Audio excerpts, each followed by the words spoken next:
பழமையான காட்டு அரசின் நடுவில் நீண்ட மரங்களின் நிழலில் ஒருவன் அமைதியாக நடந்தான்.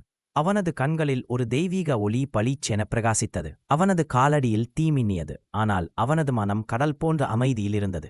அவனுடன் நடந்தது ஒரு மகத்தான புலி. அந்த புலியின் தோற்றம் சிங்கப் பேரரசனைப் போல் வலிமைசாலி. ஆனால் அதன் கண்களில் அமைதி தெரிந்தது. அது அவன் முன் சில அடிகள் தாழ்ந்து நடந்தது, ஒருவித பக்தியுடன், ஒரு பணிவுடன். அந்த இளம் தெய்வீக உருவம் மெல்ல சொன்னான், சுவாமியே சரணம் ஐயப்பா. அவ்வொளியின் நிமிடத்தில் அவன் முன்னால் நிழல்களின் கடலிலிருந்து எழுந்தது ஒரு இருண்ட உருவம், ஒரு அசுரன். அவன் குரல் முழங்கியது, என்னை வெல்ல யாரும் வர முடியாது. தெய்வீக இளைஞன் சிரித்தான். அவன் கையிலிருந்த திரிசூலம் தீ போல ஒளிந்தது, வானத்தை கீறிய ஒளியாகி பரவியது. அவன் சொன்னான், அகங்காரம் தீ, அதை அணைக்க முடிவது தர்மத்தின் நிழலால் மட்டுமே. புலி கர்ஜித்தது, அதிர்ந்தது மலைகள்.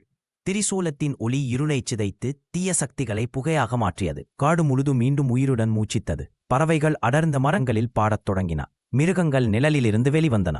அந்த தெய்வீக உருவம் திரும்பி பார்த்தான். புலி அவன் அருகில் வந்து தன் தலையை பணிந்தது. ஏதோ சொல்லாமல் ஒரு அருளை வழங்கி காட்டுப்பாதையில் தூரம் சென்றான். பின்னர் காட்டு மக்கள் அவன் பெயரை நினைத்து வழிபட்டார்கள்.